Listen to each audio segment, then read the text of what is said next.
Ethan Cole stands frozen on the front porch of the home he grew up in, the winter wind slicing through his thin jacket as if competing with the coldness inside the house. In his trembling hand is a crumpled hospital bill, the one he paid quietly, without expecting a thank you, without expecting anyone to notice. But instead of gratitude, the door slams in his face with a violent finality that feels louder than any scream. His mother's voice cuts through the air like a knife. "We don't need you. We never did." The words hit him harder than any physical blow. His eyes stop blinking, his throat tightens, and for a moment, the world becomes painfully still. That door wasn't just wood, it was a lifetime of rejection closing right in front of him. And Ethan realizes something. Home isn't always where love lives. Sometimes it's where love dies.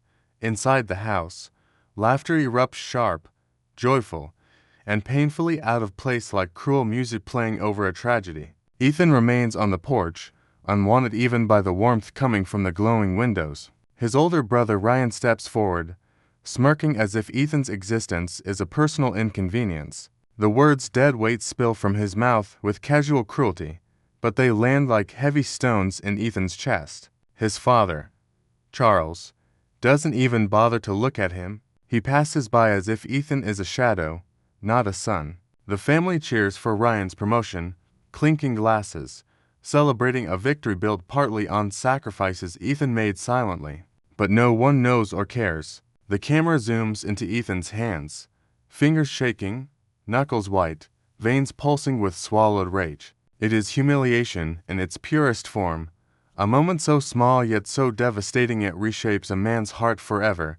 Suddenly, a jarring visual shift, a flash forward. Ethan is no longer the broken boy at the door. He sits in a sleek, intimidating conference room, silent and unreadable. Across from him, Ryan and Charles look nothing like the powerful figures they once pretended to be.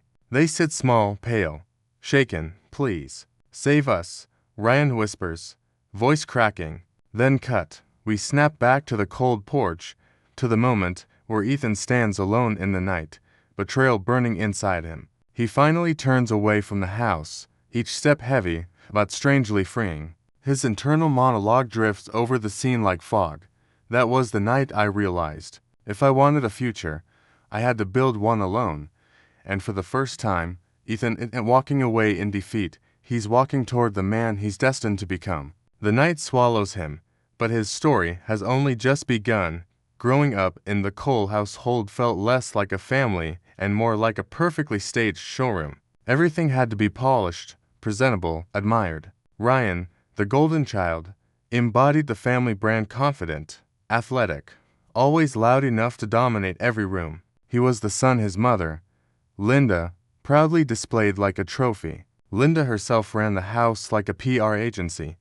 Success equaled image, and emotions were flaws that needed to be fixed. Ethan learned early that silence was safer than disappointing her. His father, Charles, was strict, cold, and obsessed with obedience. To him, children weren't individuals, they were soldiers. Ryan thrived in that environment. Ethan did not. He was quiet, introverted, and uninterested in the logistics business the family worshipped. To them, he was the wrong puzzle piece in a picture-perfect frame. Every day felt like trying to breathe underwater, possible, but painful. While everyone labeled Ethan as the weak link, they never noticed the universe inside his mind. He wasn't athletic like Ryan, nor charismatic, nor loud. He didn't fit the Cole family mold, so they stamped him with the title of useless before he even understood what the word meant. But alone in his room, the only space where he felt safe, Ethan built digital worlds. He explored cybersecurity, mastered data systems, and created complex software for fun. Online, under an anonymous username, he was respected, even admired, by people who didn't know his real name. At work, he sat behind a low-paying IT desk, quietly fixing what others broke, blending into the background like a shadow. No one saw the brilliance simmering beneath the surface. The tragedy wasn't that his family misunderstood him. The tragedy was they never cared enough to try. Years of being dismissed carved silent wounds inside Ethan, wounds he learned to hide behind small smiles and lowered eyes. He carried guilt for not being the son they hoped for, guilt for being different, guilt for simply existing in the wrong shape. He longed for even a sliver of recognition, a simple "we're proud of you," but hope had become dangerous because every time he let himself hope, his family shattered it. The Coles were respected in town, owners of a polished logistics business, admired for their discipline and perfect public image. Behind closed doors, however, Ethan lived unseen, like an extra in his own life. And yet, he still loved them. That was his curse. His heart refused to let go of the people who had never truly held him. Only now was he beginning to understand the hardest truth. Sometimes the people you love don't love you back. The Cole family's logistics company wakes up to chaos. Overnight, every system from shipment databases to invoicing files has collapsed into a digital graveyard of red warnings and corrupted screens. Employees stand frozen, staring at computers that no longer obey. Financial records are locked behind encrypted walls. Customer data is already leaking across the internet, and the company's Heartbeats network is in full cardiac arrest. Then the final blow arrives, a blackmail email flashing across every executive monitor. Pay $700,000 in 72 hours, or everything goes public. The message is brutally simple, terrifyingly professional. Panic spreads like a virus. The Coles had spent years polishing their reputation, and in seconds it's dangling over a cliff. What hit them isn't a simple hack, it's a precision strike, a silent, digital bomb, and it leaves the powerful Cole family trembling in ways they never have before. Inside the Cole headquarters, the family unravels. Ryan paces like a caged animal, pointing fingers at anyone within reach, his voice cracking between fear and arrogance. Linda storms through the office, yelling at employees who have no clue what's happening, her carefully curated image crumbling with every scream. Charles sits behind his desk, jaw locked, convinced some rival company launched a sabotage attack. But outside their panic-filled bubble, Ethan discovers everything in the quietest way possible. A former coworker sends him a link, whispering, "Isn't this your family's company?" Ethan clicks. His stomach drops. The breach is advanced, far beyond anything a casual hacker could pull off. Layers of code, weaponized encryption, signatures of someone incredibly skilled. He knows instantly, if someone doesn't intervene, the entire Cole empire will collapse within days. And for the first time in years, Ethan is the only one who understands what's coming. Ethan's chest tightens as he stares at the unfolding disaster. A part of him wants to warn them, to rush in and stop the bleeding, but another part whispers the truth he has spent years swallowing. They would never do the same for him. Emotional turmoil rips through him, loyalty battling self-respect, love battling old wounds. And then his phone buzzes, a text from the family group chat, the very chat where he is usually ignored. "Get over here. We need your tech skills." No apology, no concern, no acknowledgement of the years they belittled him. Just an order, as if he were a spare tool kept in a drawer. Ethan stares at the message, thumb hovering, heart pounding. This isn't a request, this is a command issued from desperation, not love. And for the first time, he doesn't respond. The silence becomes his first act of power. The Cole family business begins to crumble like a building struck at its foundation. Lawsuits flood their inboxes. Furious clients demand answers. Contracts are canceled overnight, and banks freeze every account tied to the company. Chaos becomes their new atmosphere, and beneath it all, the thick layer of fear they are running out of time. Then Ryan shows up at Ethan's tiny rented room, a place barely bigger than a storage closet, but filled with more honesty than the Cole mansion ever held. Ryan starts with a forced smile, pretending to be brotherly, but his mask cracks quickly. His tone turns sharp, entitled. He accuses Ethan of owing the family help, claiming he never contributed anything anyway. Ryan's presence fills the room like a storm. But Ethan, for once, doesn't shrink. He says nothing. He just watches this man, the brother he once admired, become a desperate stranger. When Ethan finally speaks, his voice is calm, not cold, not angry, just exhausted. "I can't fix people who never valued me."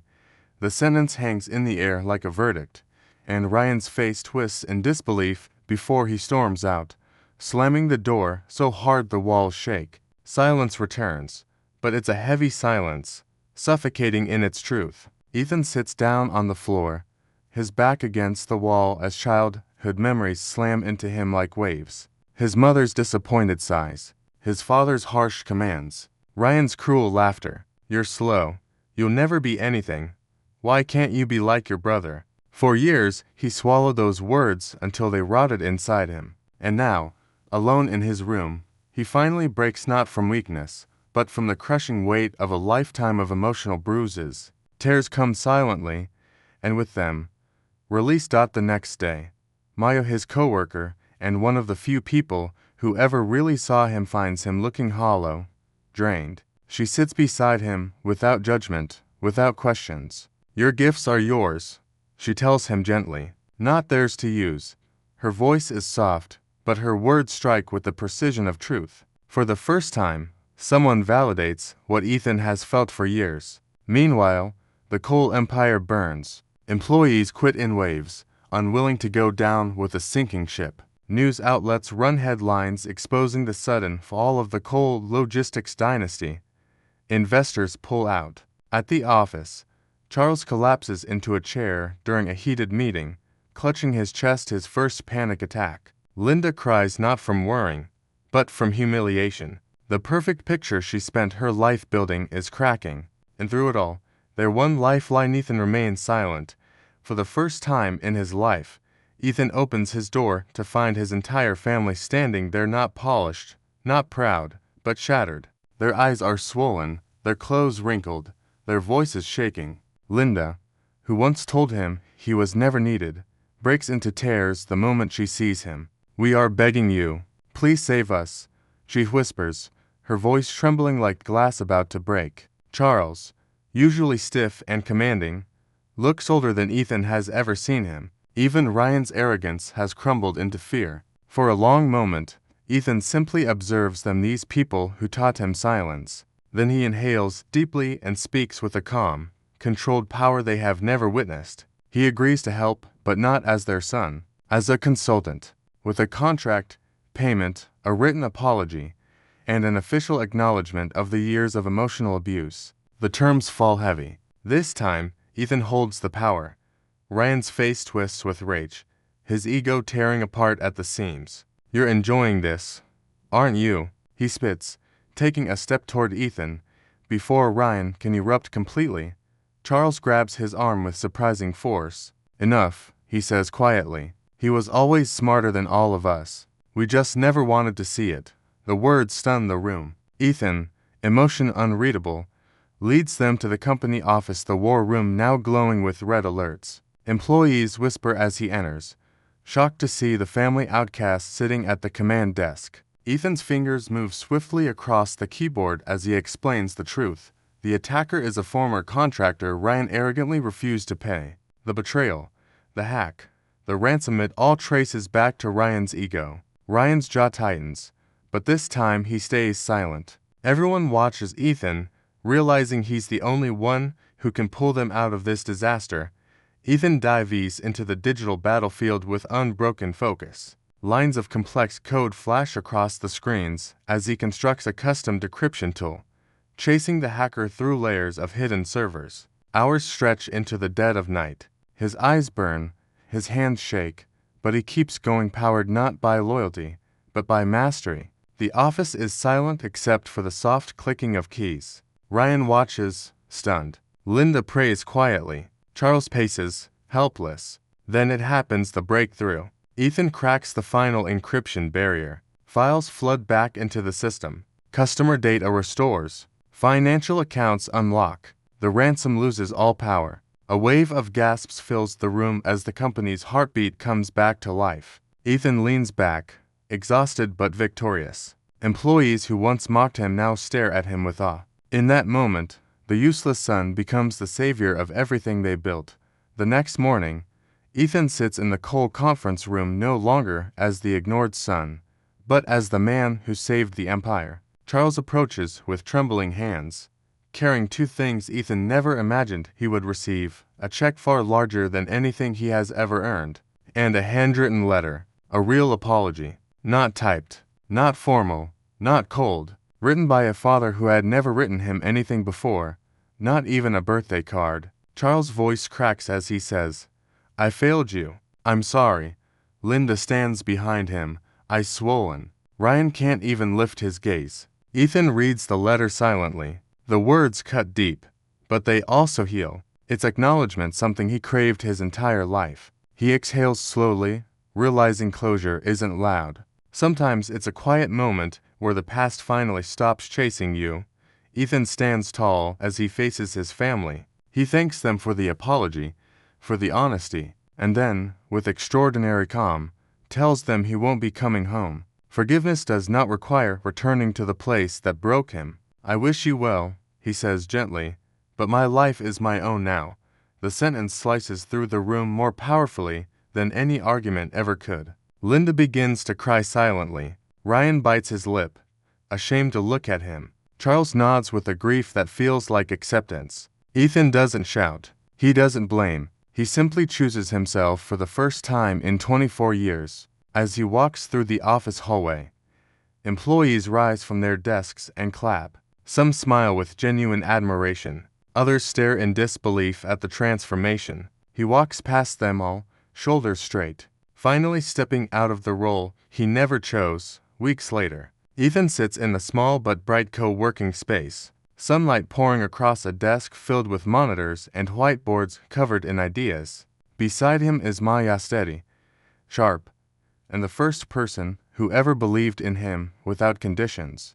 Together, they signed the paperwork to launch their cybersecurity startup. It's not just a business, it's a rebirth. His first client comes from a referral, then another, and soon his inbox fills with requests. Ethan feels something unfamiliar but warm: freedom, real freedom. He finally controls his own life, his work, his future. Maya laughs as he sets their first official company logo on the wall. "Told you," she says softly. "Your gifts were always yours." Ethan smiles, not the small, scared smile of his old life, but one full of possibility. The world that once felt so heavy now feels wide open. He's no longer running from pain. He's running toward purpose. 2 years later, Ethan Cole is unrecognizable, not because he changed, but because he finally became who he was always meant to be. His cybersecurity company has grown from a two-person dream into a sleek, respected firm with clients lining up weeks in advance. His office is modern, filled with quiet confidence, plants, soft lighting, clean monitors humming with purpose. Ethan walks through the workspace with calm authority, greeting employees who admire him not for his name, but for his brilliance and integrity. He has shed the weight of constant judgment, and in its place grows a steady, grounded strength. His days are filled with meaningful work, supportive people, and a peace he once thought impossible.